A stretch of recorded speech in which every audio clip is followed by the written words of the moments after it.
Greetings and welcome again to our podcast. Tennyson Mukundi Ligete is my name, and we're still together. We're celebrating South Africans that are doing great things and people from outside of South Africa, but we're just concentrating on our own. And today I bring you none other than Jimmy Mashudu Mulovhedzi. You're going to know this guy because actually it is an embarrassment that you don't know anything about him. We're talking about I didn't know the difference between the Grammy and the Emmy. He is an Emmy Award winner, and so we're big, right? We're good. We've got big people around us. Mr. Mulovhedzi, thank you for coming and welcome. Thank you for having me. Thank you. It's great to have you, and and congratulations again. I don't know, when did you win your Emmy? It was 2011. 2011. Mm-hmm. Isn't it interesting that you have won this Emmy before many other South Africans, yet we do not know much about you? Well, I do, and we do, and South Africa doesn't know much about you. But then, this is the platform where we are here to celebrate you. This is the platform where we are here to talk to you about. Tell me about yourself. Where were you born? Where did you grow up? And why should we know you? How did you get the Emmy? Did you go and purchase it somewhere? Or tell me briefly about yourself. Okay, I was born in Soweto, Soweto, yes. In an area called Soweto. I come from Soweto. Guess who else comes from Soweto? The president. So, you do understand what you're sitting with here. The president comes from Soweto. Soweto has got an Emmy winner. Okay. And we also have Grammys in Soweto. 3. Grammys. Also 3 Grammys. Gee whiz. Okay, let's close. Okay, go on. Yes. Yeah, so I grew up there in Soweto. I've been in music since forever. Like my grandparents were pastors, so we had a church at home. So I grew up in a church environment, and with lots of singing taking place. But my first experience, to be on stage, was when I sang for a clap and tap choir, which was founded by my late grandmother. Hold it right up there. You started with a clap and tap and all that stuff. Mm-hmm. At the back of your head, I just want us to really move back a little bit. When you were in that clap and tap, I know I grew up in that environment. I know I didn't participate, but I know a lot of guys, both Vusi, yourself, and all that stuff. Yeah. Did you ever think that you're going to make a career out of this, or it was just part of entertainment? For some reason, I always felt that I'll be forever involved in music. Yeah, it has been my life. I loved it from the onset. Yeah. At some point, I saw myself as a soloist or a record producer. Yes. Yeah, which I ended up being later. Go on. Sorry. Yeah. So it has always been there. Yeah. And also, I think it was also influenced by the environment at home. I mean, my mom. I know about your dad. Yes. Tell us about the old man. He's going to be with the Lord now. Yes. Tell us about Mukala, the old man. Yes. A fascinating man. Very loving person. He loved working with the youth. Yeah. He was so much involved in youth development. Yes. He used to be a soccer player. And then later he started his own team in the community. Yes. And then he got recruited by my grandmother to work with the choir. My mom's mother. Okay, so wait a second. So your dad was in the music. Your grandmother was in music. What options did you have to do something else? So was my mom. I mean, she was involved in this is not fair. So some of us, we struggle to strike a note. Some of you are born with these things, Your mom was in Ipintombi. Yeah. Your father. By the way, you've got to understand something about your surname that I don't know if you've ever given it a thought. Mulovhedzi.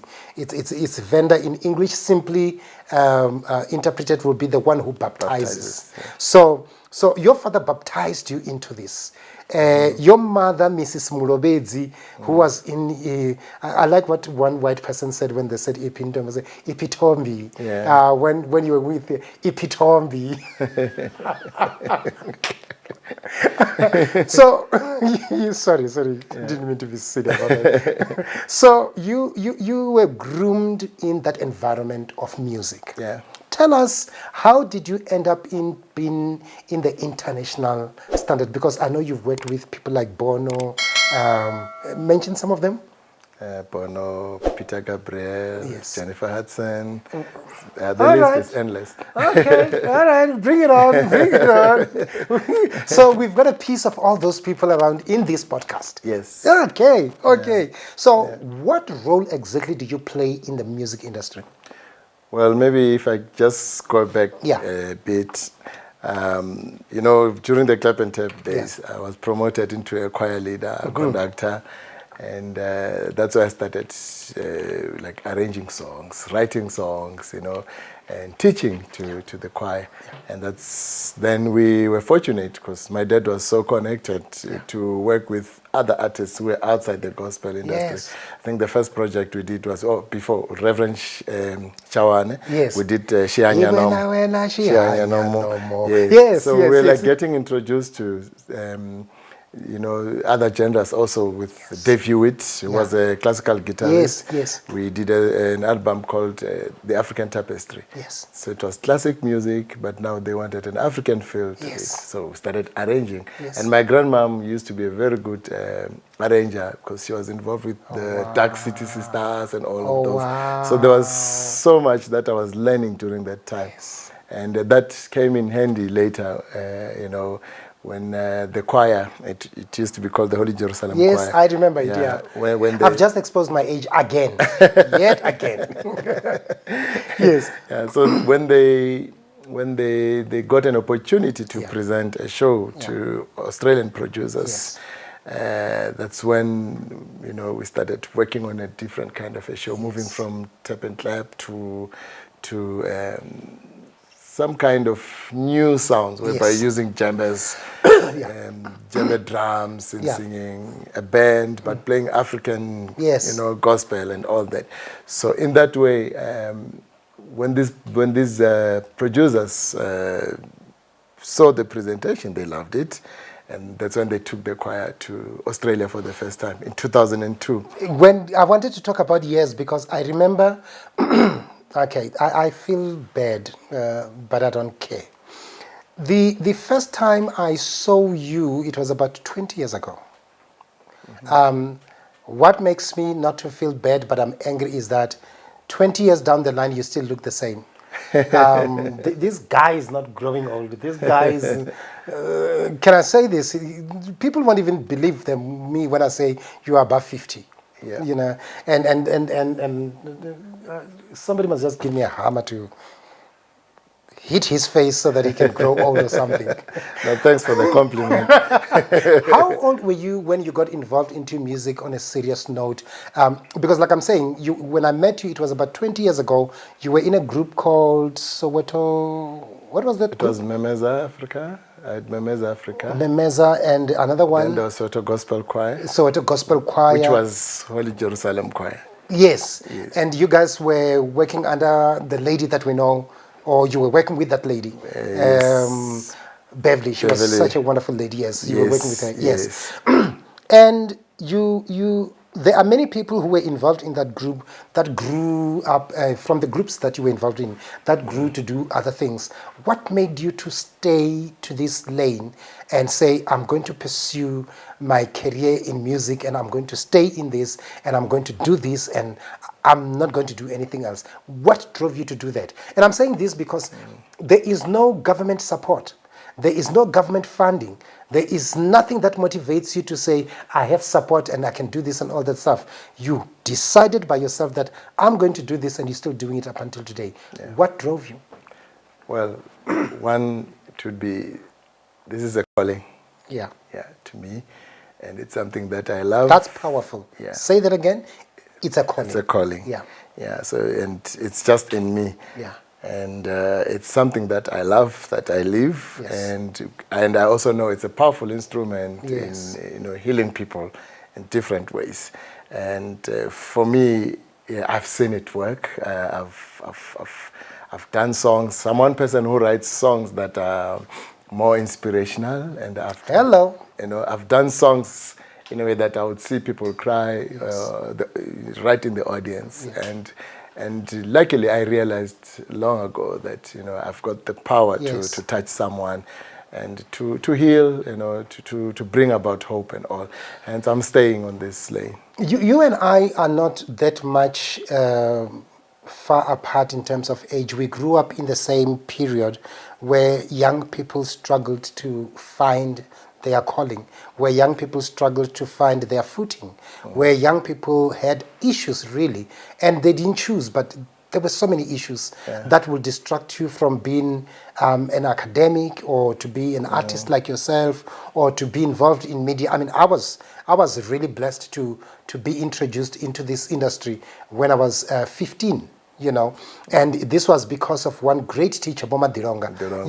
You remember him?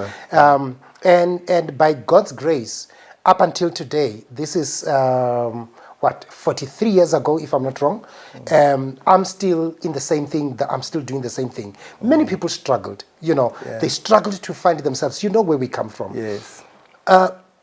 How do you, as Mashudu Mulovhedzi, stand up and say, through all these things, this is what made me to be who I am? Yes, it's a calling. Yes, it's a ministry. Many people are called, but they're not aware. How did you manage to grab it and to stay in it? Because I want you to also tell us about the Emmy, because it drove you there. Yeah, I think it's the support system. Yes. One, from the community. Yeah. Because, you do something, people see you on TV, people are happy, they stop you, they give compliments, and they encourage you to go forward. And these are people that you live with. Some of them you find that it's just ordinary people who have nothing, but who look at you and say to you, please go represent us, And these are people, when you look back, you cannot fail them, because you become the pride of the community. And also, of course, the support system that I always get from the family, and the love that I have for music, I'm one person who connects with the audience in different ways, not just being on stage. Even after the show, anyone who knows me will tell you that I'll be outside. You're that guy. Waiting for the audience to come out and greet each and everyone. I don't mind greeting everyone. There's someone that you're with, it's just that they're not part of the podcast. I just wanted to ask you, is he the kind of a guy who greets everyone? She has to wait for you as you're busy greeting. Definitely. You're that kind of a guy. She knows that. But surely in every successful story, there are points of disappointment. There are points of whereby you find yourself struggling, but especially in arts. I always say arts and politics are the same. You don't have permanent friends, you don't have permanent enemies. Yeah. The guy or the lady that you're working with today might be your enemy tomorrow. Yeah. Or the guy that you were told that is the worst person might be the guy actually who takes you even further. That's true. What are the challenges that you came across that sometimes almost derailed you? Okay. One would be, it's a story that I like to tell because it made me stronger. Yeah. When Soweto Gospel Choir took over the world, before it was Holy Jerusalem, it had to be renamed because the producer said, you cannot sell Holy Jerusalem to the world because of what is happening between Palestine. Funny today, the song that is selling is Jerusalem. Yeah. Yeah. So my father came up with a new name. Soweto Gospel Choir, because it's gospel from Soweto. So that was your father's doing. Yes, he named it. And the choir comes from our family, and then we meet these promoters. We start working. Going overseas for the first time, it was wow. It was a big thing for the family. Where did you go to, for interest sake? The first tour was Australia. Oh, okay. Yeah, that's when the choir went as Soweto Gospel Choir. And from there, it was supposed to be a once-off tour. But for some reason, people loved the music. We got more bookings from different countries and all that. So in that way, the project grew. It became bigger and bigger. And remember, it comes from a community choir. So I come from that background too. So as time went on, the choir started winning now big awards, Grammys and all that. Fame was just something that we are living with. Who? I'm going to ask you this one. Yeah. Who was the beneficiary of all those Grammys? Because I know your father started it.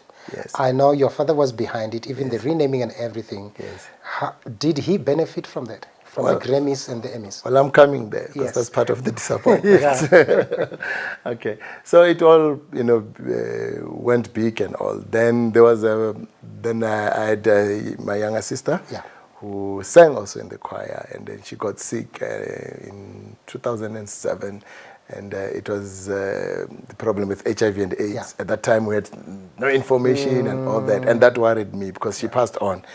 And, sorry to hear that. And then I decided to create a project, to educate. Because we're traveling overseas, we're seeing people living with AIDS. We're seeing people surviving. But in South Africa, it's not happening, you know.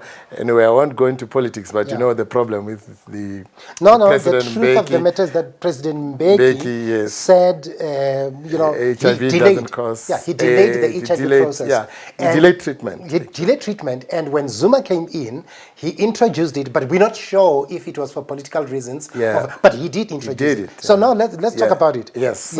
So that was a big problem. Yeah. And when my sister passed on, she could have survived, I think. Yes. It was in 2007 in June, and there was a big health worker strike. Yeah.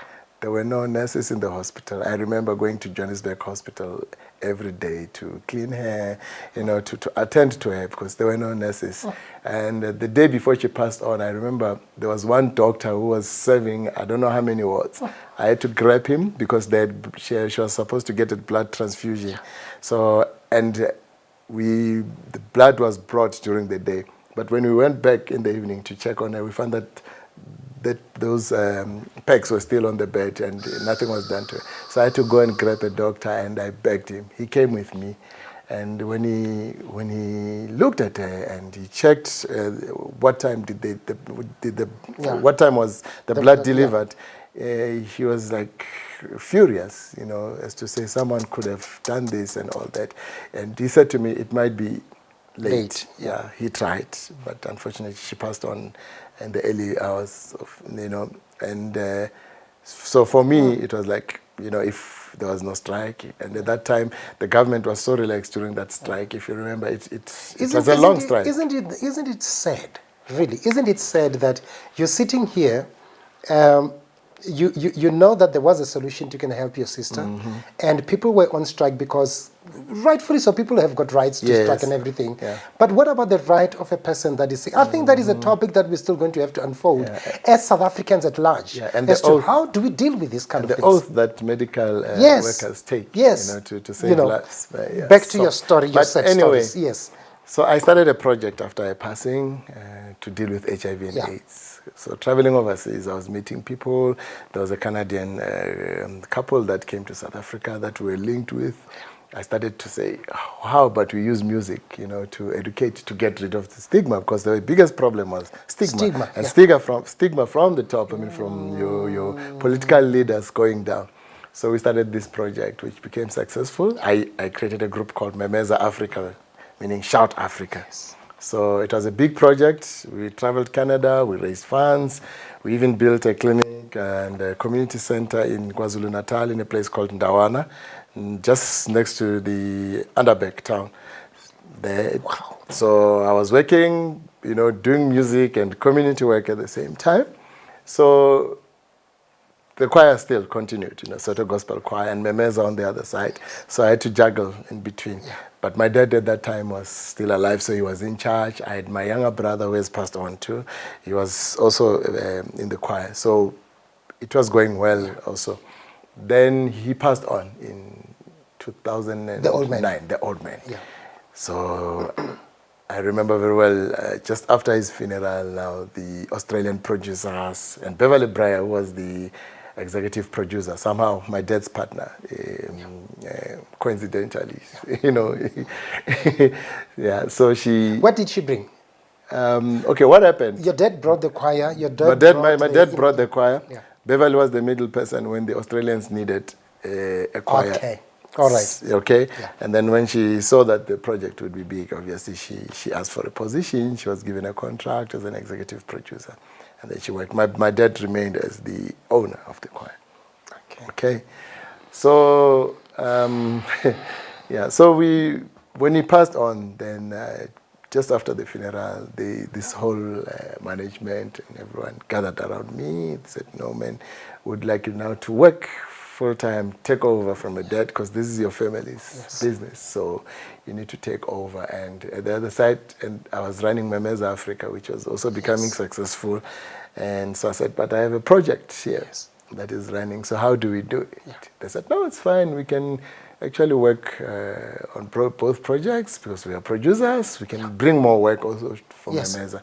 Okay, then that was fine. Then I also had work in Underbeck, the HIV and AIDS charity project. I said, I also have that project. And so how are we going to do it, Then I said, no, we'll try to keep a balance on everything. And obviously you'll be paid well and all that. We discuss payments and all that. Okay, I found it good to do. So we continued with the Soweto Gospel Choir, and then Mulovhedzi and Soweto at some point worked together in one project. We went to China together to, I think it was the World Expo in China. We went there. It was great. We performed together, and coming back, I managed Soweto Gospel Choir now. But Mulovhedzi's work was now starting to drop because I was paying more attention. There's lots of traveling, there's international work, there's lots of work that's taking place. Then as time went on, I felt Mulovhedzi has achieved their goal, because we wanted to make sure that we destigmatize the communities. And you've done what it was We've done that. And then Zuma came into power. People now were getting ARVs. I mean, if I can tell you, we used to smuggle ARVs before Zuma into the country to help people. We'll go to Canada, we'll come back with boxes of ARVs and all that into the country. And we all know that before people get ARVs, they must be diagnosed and the level and all that stuff. But you took the risk. Yeah. And I'm sure you look back and you say, we've played a good role. Lots of lives were saved at that time. Lots of lives. Yeah, we turned the death rate in just one village down to 300%. Wow. So, I mean, that was great work. And choir members at that time from Mulovhedzi were all trained as HIV testers and counselors in Canada. So, they had so much knowledge. This was your dealing. work. Yes. Then back to Soweto Gospel Choir now, of course we're going to the disappointment. So while working with the choir, I started to realize now that, the so-called producers were moving away from my dad's vision. The choir, yes, is famous, it's so much glamour and all that. But then there is this thing of wanting everything for themselves. Okay? When you start looking now, there was starting to be you were getting screwed. Divisions. You were getting screwed. I was getting screwed. I must be honest, financially, and there was no equality now. I mean, Beverly is moving from Yeovil to Morningside. Later, then she goes up to Strasshaven in Sandton. And my family is still in Chawero. We still have this beautiful house in Chawero, which they would always say, it must be kept, because journalists used to come, like a lot of journalists. Even now, whenever the choir achieves something, journalists will flock to my parents' home. It's like, this is where the choir started, So it's just a But Beverly, who was not, I don't want to use anything, Beverly, who was given a position and employed by your father for your family business, was the one who was benefiting more than you? More than anyone. And anyone for that matter. More than everyone. I mean, I saw that happening. It's something that... It's happening in the industry in any way. I mean, every single day we are finding that there is an artist that will pass away. There is an artist that is in drugs. There is an addict, an artist that is an addict to something and who's giving up on life because they are screwed. And you experienced that personally. I did. How did you deal with it? I mean, I ended up losing my house at one point. I was there, I was working, the choir was traveling, business was good, but all the time, the salary or the income will be dropping, and I'll be told, no, we're not doing well there.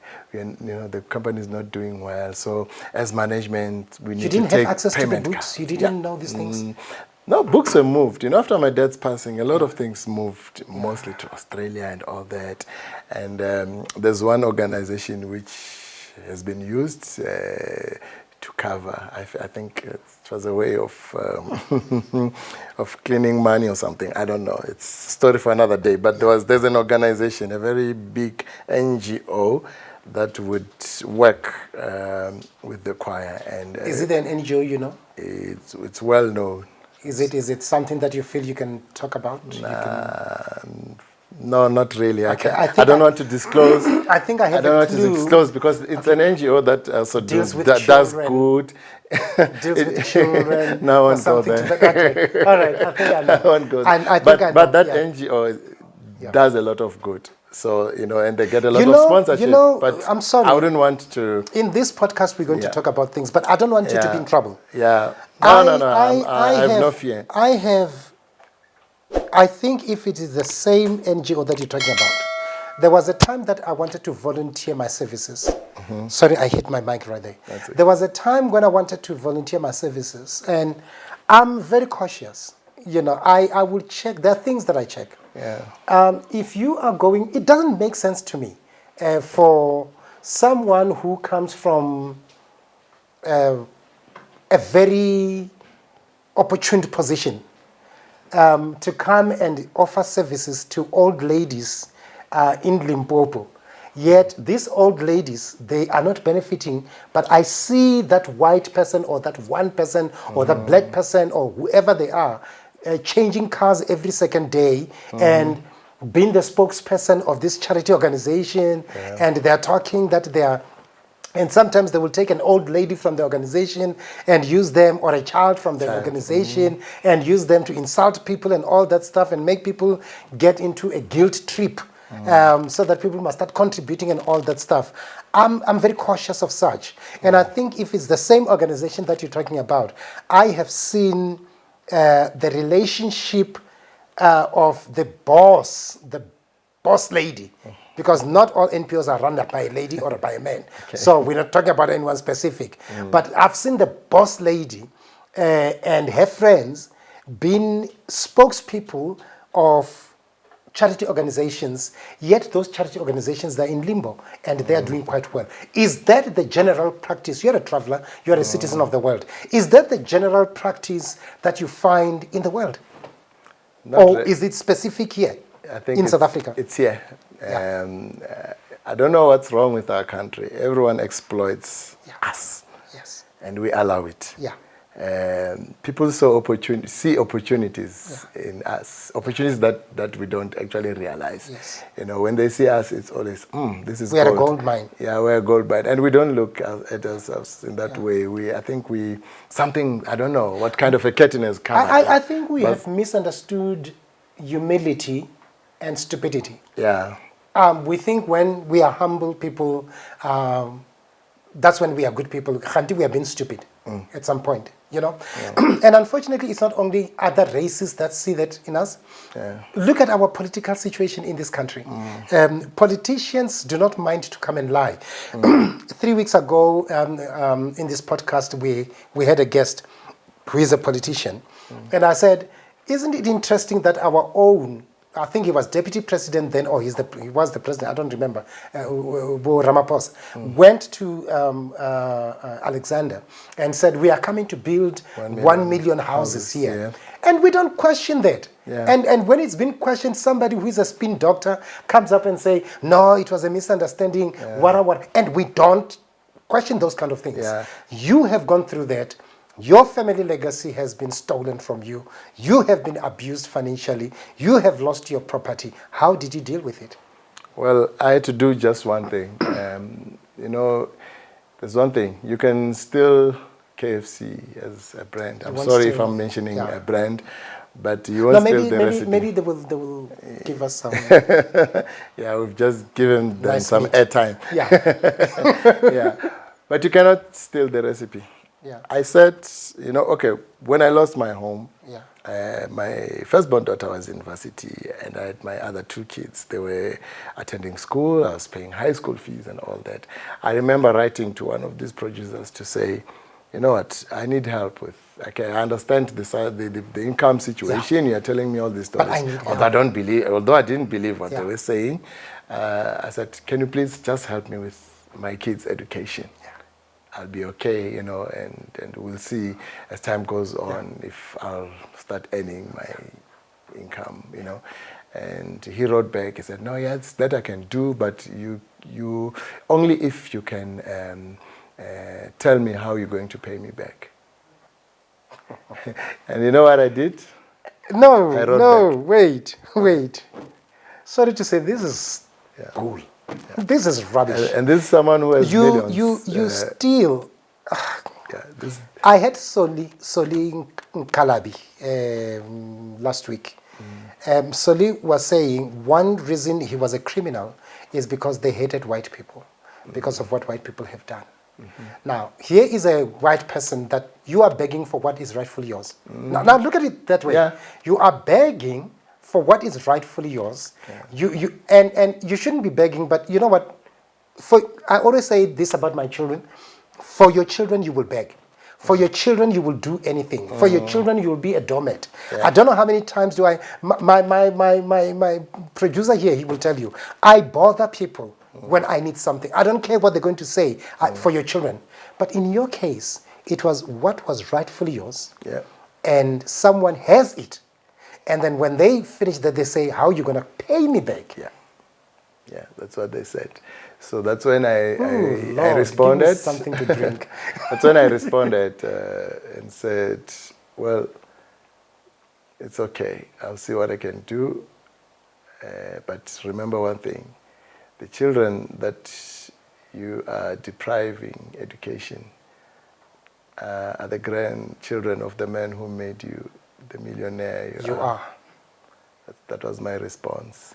And then in December that year, I decided to quit, and I created another choir, because I sat down and said, wait, hang on, I have the recipe, and it's something that cannot be taken away from me. I can still recreate and still go out internationally. Then I created Soweto Choir. And that was to continue with the legacy of my family and to own our work. And that project is growing. So many challenges have been coming, especially from the Soweto Gospel Choir side. I'll be bullied sometimes overseas, threatened with lawyers, because there's always a confusion. You know, when we get there, if it's Soweto Choir, someone was in Soweto Gospel Choir. And I did it deliberately. I'm not afraid, because I was reclaiming what was rightfully ours. So there's always a confusion. When Soweto Choir tours, say, France, people will think Soweto Gospel Choir.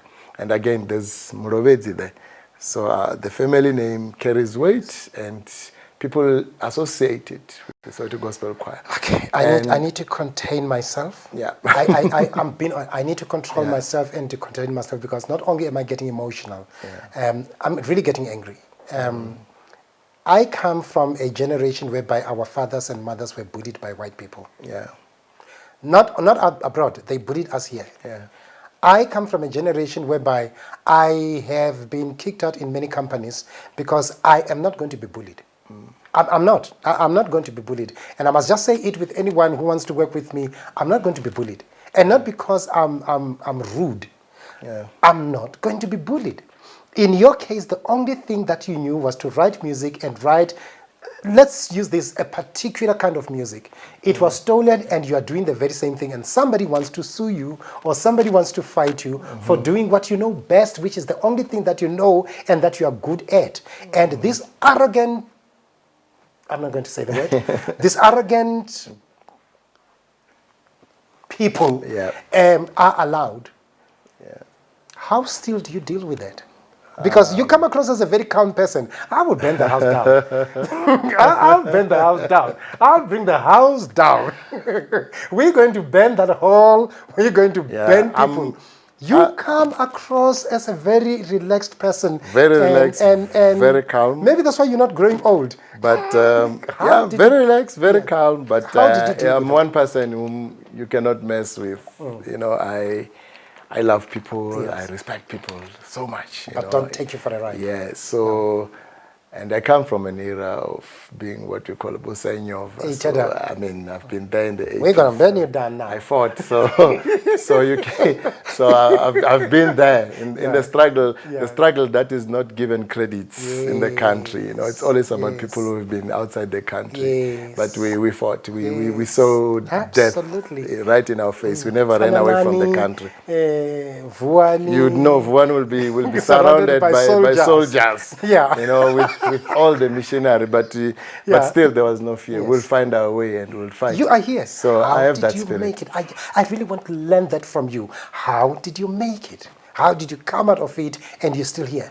No, I told myself one thing, that the time of begging white people is over. Yeah. I'm not racist, but the time of bowing down to white people is over. Yeah. We need to stand.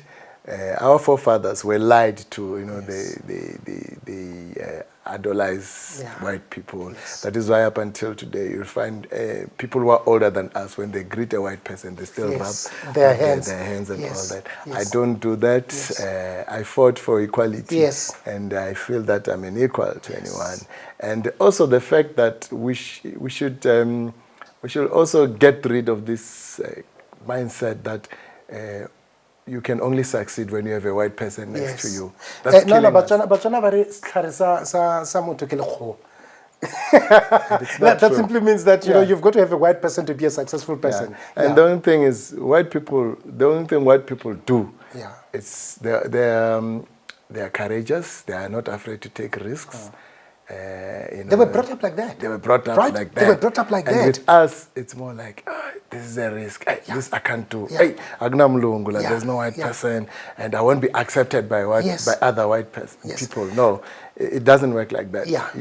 This world needs people to stand and be bold. I'm very bold when it comes to what I believe in. And I'm a person who's very persistent. Yeah. I really push. You want it, you will get it. If I tell you stories of how Soweto choir goes overseas, no funding.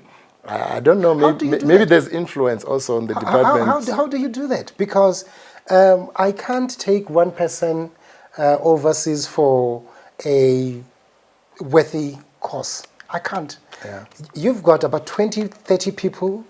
And how do you do this? How do you manage to take people from here, South Africa, to Australia, to Canada, to China? And by the way, I'm available if you need someone to carry your bags. We can come as a crew, right, crew? Yeah? Yeah? We can come, right? Yeah. Yes. So he's going to employ us to do covering for him. Yeah. So how do you manage to get all these people without funding? And lined with that question is, do you think our government takes us serious, artists? You guys, No. Do they take you serious, and should you be taking them serious? No. And, you know, in all the projects that I've done, I've never received a cent from the government. Yeah. But when you win an Emmy, they're going to call you and congratulate you and call the media. Call the media and have some lunch with you, and you're with the president, you're smiling, taking photos. Yeah. And just for them to look good. Yeah. I've never received, I've applied for funding many times. Yeah. I would even write to directors. Yeah. And there's one here at the National Arts Council. I'm definitely sure she knows me, because I would write a direct email to her. And the bad thing is that you have this government which has so much budget for arts, but it doesn't come to people. Every year there's a budget for arts, but it goes to a few. And ghost projects, there's a lot of ghost projects that do not exist. Say it, sir. So I've never received anything from the government. How do you get these people out of the country? Well, by faith, I guess. Yes. By connections, friends actually, and ordinary people from all around the world. Yeah. You know, I would fly a choir of 18 people with 18 different tickets bought by individuals. Wow. Just to make sure that we get there and work. Friends, I would call friends, I'll call a certain friend and say, maybe we're going to France. someone, maybe I've got 3 friends in Paris. I'll ask one, can you buy 2 tickets? The other one, can you buy one for 1 ticket and all that? And maybe someone is in Marseille or Bordeaux. I'll contact them. Tu parles français? Je parle un petit peu, beaucoup. Yeah, petit peu. Petit peu, parle un petit peu français. Yeah. Don't worry, it's not Venda, it's French. So I'll do it through friends. Yes. And the friends will believe in me. And they will buy these tickets. And not to say they're sponsoring. I pay them back after we do the shows. So I'll check, okay, we have this big lineup of shows and master classes, because we do a lot of master classes. We teach South African music and dance overseas. So I would contact them and say, man, please, I need 22,000 rands for a ticket, or maybe 44,000 for 2 tickets, and they will support me. And they won't send money. I won't say send money, because I need the tickets now. Please book. This is the airline that we are using. Can you please book 2 tickets on this airline and all that? And when they're done, it's $1 million rands that you're owing. Yeah, and when we fly with a huge debt. And then when we land, to me, it's prayer until the last day to say, we need to recover this money. They must support this show. And we need to recover this money. We need to pay back our friends. And we always do. That's one thing which is good. And maybe that's why they don't hesitate when I start to contact them. They'll know that, oh, okay, Jimmy needs so much. We'll pay him back. To you guys who've got money, you millionaires, you billionaires, and don't tell me about government. I'm not even going to address government or Department of Arts and Culture. These are the kind of projects that need to be invested into. These are the people that are taking children that you are ignoring, that you don't even know about, giving them opportunities. And here's a guy. Here's a guy who needs all the money. The Motsipes of this world, the Shandukas of this world, from the president, I don't know which other ones. These are the people that are directly supposed to be supported. Now, moving on, now that we sold you. Thank you. Thank you. I was getting emotional because I've knocked on some doors and I'll be given huge, No. After this, they're going to call you. I'll be getting huge promises. No, don't worry. And the work that we do there, people think we just go on stage and sing. Do you know our project sells the country? Like tourism. Do you know every year we bring about 3, if not 4 buses full of tourists into the country. And these are choirs from overseas or people who attend our master classes. No, but they come to visit us. But they're prepared to pay a few millions to Trevor Noah. No hard feelings, Trevor. Check the money, it's okay. But they're prepared to give Trevor Noah money to advertise or to market South Africa. And then when you guys who are nowhere, half the money that they give to Trevor, I don't have a qualms with him. He's making his what do they say? A bag. He's making his bag. I hear these young people saying that. I'm happy and I'm proud of. I'm really proud. If there's one guy also that I'm very proud about, it's Trevor Noah. He's doing very well. He's doing his thing. I'm saying the very same energy that they have to can give an individual X amount of money. Here is a group of people, and it's not only you. You go to KwaZulu-Natal, they're there. You go to the Western Cape, they're there, and all that stuff. Tell me about your Emmy. You wake up one day, you are in these categories, then you get an Emmy. What did it mean? How did you get it? What is that? Okay. I was working with the Soweto Gospel Choir at that time. And it was for the World Cup, the 2010 World Cup. So for ESPN Sport, picked Soweto Gospel Choir to work with Bono. It's because also of the relationship the choir had with Bono during the 44664. Bono is a madman, by the way, also. But very kind. He calls a spade a spade. So we got 3 songs from U2 to work on, and then we listened to the songs. The great songs. I mean, and they needed them to have a South African feel, and the choir and real African sound. So we decided to call Lucas Bock, who used to be the choir director before. He's in Pietermaritzburg now. He's running his own projects. He left the choir. He came. He's very good musically, so worked on the songs. and they were sent to the production to ESPN Sport. Okay, they didn't like some of the things, you know, and then they brought them back. We had to sit and rework the whole project, also with Milton Ndlaguse. We pushed Lucas was on top of things also, you know, he's very energetic.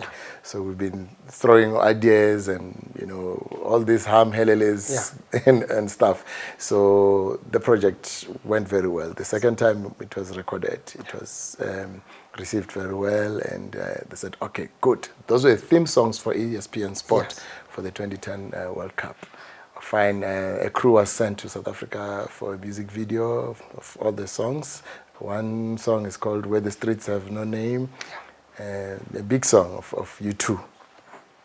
So, okay, after a year, you know, we received news that the project was nominated for Emmys. Everyone was happy. Later, Beverly comes. Did you even understand what it meant? Yeah. Okay. We already had 2 Grammys by then. Sorry. Some of us are ignorant. But by then, we never had an Emmy. So it was like we had 2 Grammys, no Emmy. And, you know, it was a good collection for us to have an Emmy now, because we've been nominated for Oscars before. I think one of the songs that was done with Peter Gabriel won an Oscar. So it was like, okay, but we've never, you know, won an Emmy. Then later we get news that, that project won an Emmy. Yes. Like, wow, on the sports category. And so I was like, wow, this is great news for the choir. We celebrated. And then a few weeks after, a delivery guy comes into the rehearsal room. Yes. He brings this 2 boxes, and then those boxes had awards in them. We were very happy when we opened. Okay, I see it's written Milton Ndlaguse. Okay, and the other one, Lucas Bock. Oh, great stuff. And the choir was shown the Emmys, and, you know, everyone was celebrating, you know. Okay, best song arrangers and all that. Okay. For me, I was happy, you know. But it was the 2 guys now who were earning the Emmys and stuff. And so after the rehearsal, now, when we were leaving, Beverly comes to me, said, by the way, Jimmy, I have your award in my car. Oh, do I also have an award? Hold up. Did that award come with the 2 awards? It was, yes, but why only wasn't 2. that presented? I still don't know even today.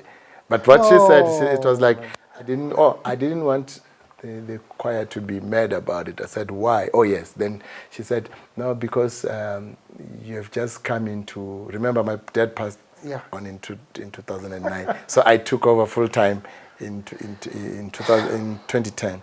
So just during that time, so maybe some will feel bad that you just came in and you were just 4 months working full time with the choir, and now this. So it was hidden in the boot of the car. So she didn't want me to shine, but you can have it and keep it at home. Today I realized one thing. It was not about the choir. I get paid to talk for so many years. I'm out of words. Yeah. For the first time, I'm out of words. So it was not about the choir. Choir members. It was just to put this light down. Those members are very, very nice people. I mean, I grew up with most of them. For what I care, they wouldn't give a flipping rest behind. They wouldn't care. They would be happy. Still, then it was just about me not getting the shine. Moving the spotlight out of me. There's so much fear, because remember, I work there, and already I have my project name as Africa. That means I'm someone who's self-sufficient, who's someone who can really start something and grow it and take it anywhere in the world. So I think somehow she felt threatened, although she was this superior producer and all that. So we went outside, and I had to take that box and put it in my boot. But now something happens, you know. I think after a year or 2, after the choir won another Grammy, but we had a big media conference in I would have brought it in Rosberg. No, she calls me in the morning and say, "Hey, Jimmy, you know, I'm bringing the Grammy award that is there, and there's also another Grammy award at my parents' home." So she said, "But I don't have an Emmy. Do you mind bringing yours?" I said, "Oh, well, no problem." I brought it. And then there were all these awards were placed there. You know, the summer awards, all these awards are placed on the table. And what she did, she had turned but this was witchcraft. my award.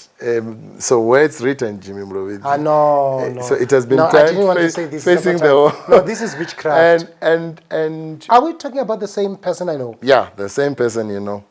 And then now, what you call, journalists were taking photos and all that. You know, it's a good speech was made then, all that. So it's all these. So then journalists were offered a meal.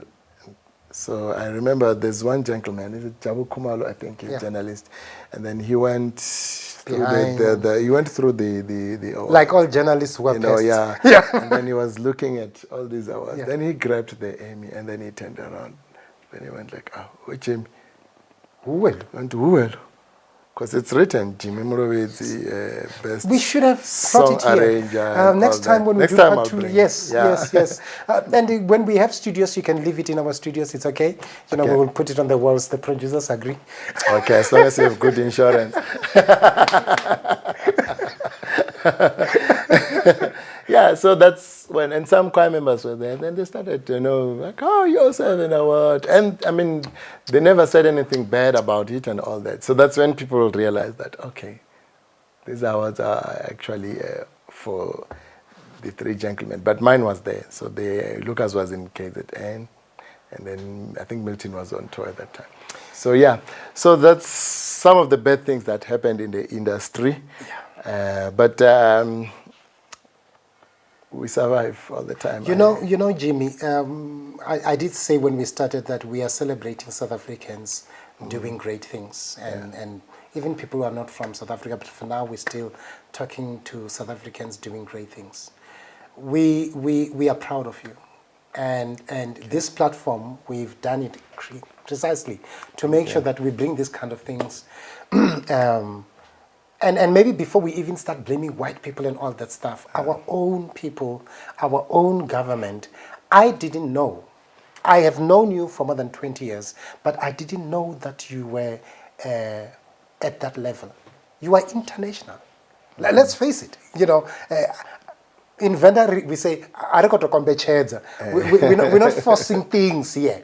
You know, we are honored as a platform to have someone who is so international, and we are very proud of you, and we just can pray and hope and believe that God will give you more strength, and we pray that God keeps you for us. You know, we're not saying there are people who must die, but we just say if God can just keep you for us and you continue. I want you to motivate someone at home who says, I have tried everything, I've been screwed. I know your story, by the way. I can relate. I know what it is like to have a project that I see today is a very successful project. It was discussed in my house. It's been done somewhere else. I know what it is like to have something that I have written, and the next thing, it's a song that somebody is doing. I've got a song that I wrote for one gospel musician. It did very well. Only to find out at a later stage. And funny enough, it's a Tsonga song. The producer is Zulu, the artist is Zulu. When they submitted, it was them who wrote it and all that stuff. My name was never there. I know these things. You know, now when you touched on that, the last Grammy Award the choir won. Yeah. And I didn't want to reveal this, but now when you've touched that, because it still pains me. Yeah. You know, when I did Memenza Africa, I rewrote freedom songs. Yeah. To fit the cause. Yeah. You know, it was all about HIV and AIDS, but it was freedom songs. So I created this show that had freedom songs and all that. And then as time went on, when I was now working with the new project, Soweto Choir, I did a show overseas of just freedom songs, but telling the South African story from 76 up until now on that show. The former French, South African ambassador to France, Rampo Mulekwane. This is after Barbara Masike. Yeah, not just recently. Yeah. I think he has moved to Belgium now. He's now the ambassador in Belgium. Yeah. Rampo Mulekwane came to watch that show. He stood up with some of his colleagues, and they were chanting with the choir on stage in Paris when we were doing that show. Then a year later, I hear that Soweto Gospel Choir is recording an album, but they were all told to be discreet, and all that. Only to find that they were doing freedom songs. And they were doing the same project. Was Beverly behind this? By then, she was a part-time choir producer, because now she has her own new project. I mean, she has made enough there, and she's moving to another phase. So that project actually has everything that I did, even the show that they did. It's my show. Okay, it won a Grammy. And no credits, of course, because it's them. But remember, they are a gospel choir. They were not doing this kind. When I do Soweto choir, it's everything. Are you angry? Are you angry, or maybe were you ever angry at some point, or are you angry? I was. You know, the problem is that the whole thing that they did at one time, they nearly created a split in my family, because I left the choir. My younger brother was there in the choir, and he was managing the choir, and they promised him heaven and earth. You're going to take care of you. And now you felt and all betrayed. That. But at the time, yeah. There was a time when my brother was not talking to me, because he saw me as competition because of the influence that they had. I remember we would meet at our parents' home, and I would greet, and he would not respond. You know, as a father, I feel bad. I can imagine my children. I've got two sons. When I tease them, I always say I've got two sons that I know of. So I always tease them. One of them is here. I can imagine the pain of having children fighting over that which the father has given unto them, and because somebody else has infiltrated. Now, that's why I'm asking, are you angry? If you're not angry, how have you dealt with it? I am still angry. I cannot lie. Yeah. I'm angry. It's just that life has to go on. I cannot, be stagnant and holding on to that grudge and leave other opportunities that are there. But I am angry. I was just fortunate. My brother has passed on. Yeah. I was just fortunate that one day I found a moment to talk to my brother. Yeah. It was a coincidence. I came to my parents' home to check on my mom. Yeah. And the gates were locked, so my mom was not there. So I called her. She told me that she was at a shopping mall with my niece, and they will come back within 15 minutes. So I sat outside the yard. I was just sitting there, and there's nice shade there at home and all. So then my brother comes in, and then he gets out of the car. He goes to the gate. Yeah. He doesn't greet me. The gate is locked. There's no one. Then as he was walking back to his car, I called him. I said, "Hey, Bafu, Mom is coming back in 15 minutes and all that. They're at the shopping mall and all that."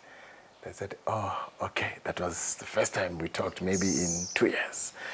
And I said, "You know what? We need to talk, bro. Just come and sit next to me." You became the big brother here. Yeah. And then he closed the door, and then he came. I said, "What's happening? Yeah. Why are we letting these people do this to us?" We talked, and then now he started opening up and now pouring out his frustration. Yeah.